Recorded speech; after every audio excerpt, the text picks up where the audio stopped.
Okay, let me show you how to add and replace an Adsonica audio file. So first I'm going to go into the creative. And this one's the explosion. So what I'm going to do here is the actual explosion is this transparent one at the top. When I click on it, it's kind of interesting. See, it automatically triggers the animation. We set a click action on it, and it's just a transparent element. So what I'm going to do is I'm going to hit replace. I'm going to go grab an image. So grab an image from the media gallery. So I'm going to go here to images, and I'm going to find, let me just click on images. And let me see here if I have my, there's the transparent image right there. And then the audio file, I'm going to choose from the media gallery, and I'm not going to use any of these, so I'm going to upload a file, a new one.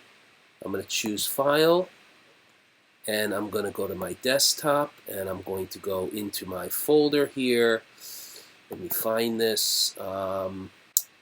There we go, explosion, like this, and open, and I'm going to add that explosion like this. So there we go, and then I'm going to upload, and it should be good.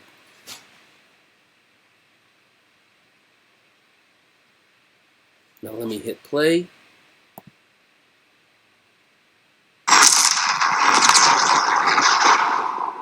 Get free access to Adsonica and disrupt your banner ads forever. Perfect. So there you go. That's how you do it. And then you would go save and continue. Save and continue because you want to save and continue. And then once you're here, just let's test it.